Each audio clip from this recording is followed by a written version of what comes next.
Bonjour à tous, c'est JM et aujourd'hui je viens vous parler d'une petite application très intéressante pour votre Mac mais aussi pour votre iPhone ou iPad et je pense même que ça tourne aussi sous Android, Windows et Linux, donc c'est vraiment une application assez universelle qui s'appelle OnePassword et qui va nous permettre de retenir tous nos mots de passe. Alors d'un côté voilà, il y en a peut-être parmi vous qui utilisent des mots de passe assez facile à retenir du style 1, 2, 3, mot de passe et des trucs comme ça. Il faut savoir que si vous utilisez des mots de passe de ce style-là, il y a beaucoup de chances, beaucoup plus de chances que pour les autres utilisateurs que vous ayez des comptes piratés suivant le mot de passe. Donc par exemple, forcément si c'est un mot de passe Facebook, vous aurez votre compte Facebook piraté, etc. Alors je dis pas que vous aurez votre compte piraté, je dis juste que le risque est plus important. Eh bien l'utilisation intéressante de cette application est justement que vous ne devez plus retenir vos mots de passe. Vous devez juste retenir un mot de passe qui est celui-ci, qui vous permet, qui est le mot de passe maître, comme ils appellent ça, qui vous permet d'accéder à tous vos autres mots de passe.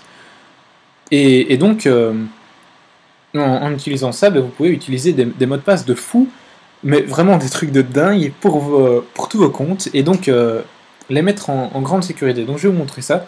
Alors malheureusement l'application OnePassword est payante sur le Mac App Store au prix de 7,99 € je pense, sans certitude. De toute façon je vous mets ça dans la description avec un lien de téléchargement pour toutes les plateformes. Donc je vais vous montrer ça.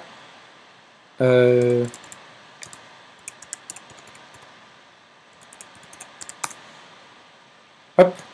Donc voilà, donc j'ai ici pas mal de comptes. Donc j'ai un compte Twitter, un compte YouTube, deux autres comptes Twitter, Facebook, Notepad+, Read It Later, Day One et pas mal d'autres trucs. Je sais pas si voilà, dans les logiciels à Studio Pro, Evernote, Mail, Day One, App Store et d'autres que je dois encore ajouter. Alors je vais vous montrer comment bêtement utiliser. Mettons que vous voulez ajouter un Facebook au nom de, mettons, Monsieur Dupont, puisque Monsieur Dupont est notre cher patron, on va dire ça comme ça. Donc voilà, mettons que Monsieur... D'ailleurs, je vais mettre Alexandre Dupont carrément comme ça, il n'y a plus de... Alors pour ceux qui viennent ici pour apprendre comment pirater le compte de iPod Pro, c'est pas ici qu'il faut venir. Donc voilà, mettons que vous appelez Alexandre Dupont. Alors c'est bêtement un exemple. Donc ici, nom d'utilisateur, je vais mettre un truc qui n'a rien à voir. Hop, @hotmail.com. Voilà. Et alors ici, mot de passe. Alors je pourrais mettre mon mot de passe bêtement.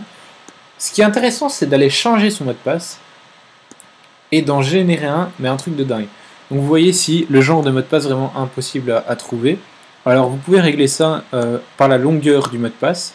Donc si vraiment vous êtes des dingues et que vous voulez un mot de passe de 50 caractères au placé de partie, ce que je vous conseille, c'est, enfin moi personnellement, ce que je vérifie, c'est que la force du mot de passe soit toujours au maximum.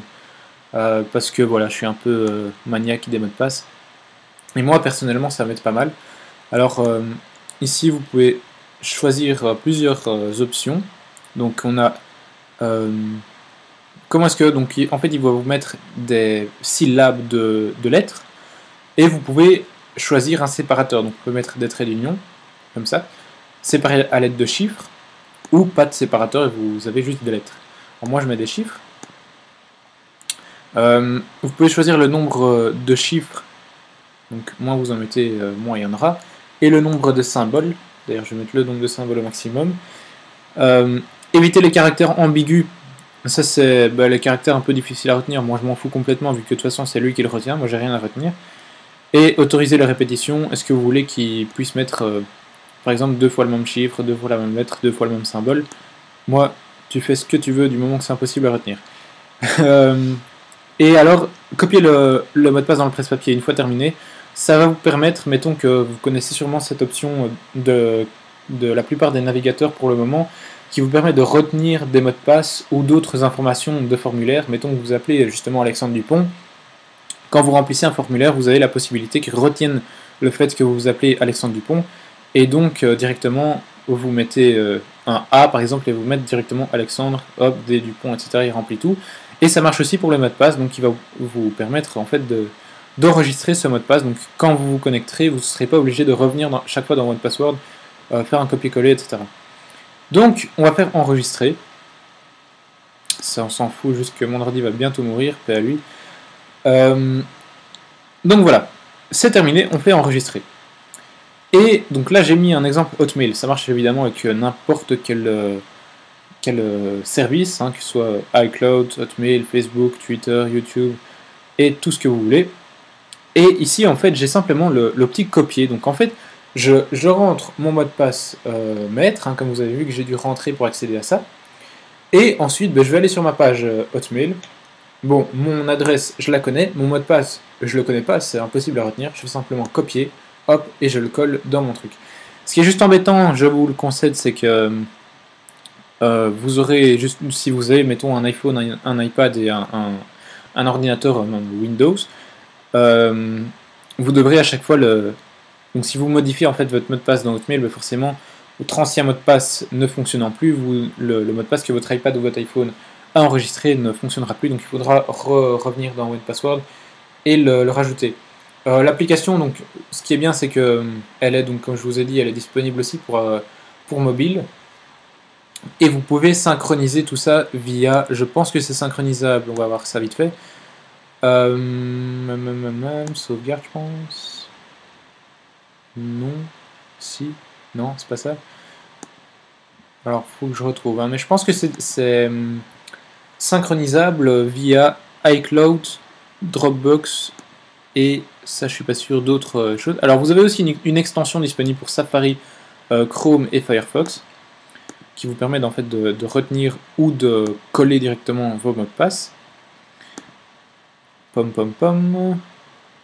Ouais, bon, je vois plus trop comment ça se synchronise. Je regarde vite fait en essayant de pas trop laisser de blanc dans la vidéo, soit. Donc je pense que c'est d'office synchronisable via iCloud et via Dropbox, donc c'est assez intéressant. Donc en fait, si vous modifiez vos mots de passe sur votre Mac, mettons, ils seront automatiquement modifiés sur votre iPhone et sur toutes les autres applications. Donc voilà, c'est une application que je vous recommande vraiment, même si elle est payante. Vous retrouverez tous les liens utiles dans la description de la vidéo pour les téléchargements, que ce soit sous Mac, iOS, Android, Windows et autres. Je suis quasi sûr même qu'il existe une version web, donc en fait vous n'êtes même pas obligé de télécharger une application, par contre c'est quand même payant. Je pense, hein, je suis pas sûr. Tout ça vous retrouvez dans la description de la vidéo. Et moi je vous dis à très bientôt pour une prochaine vidéo qui parlera soit de customisation, soit d'une autre application que je vous conseille. Donc voilà, passez une très bonne journée, on se retrouve bientôt. Salut!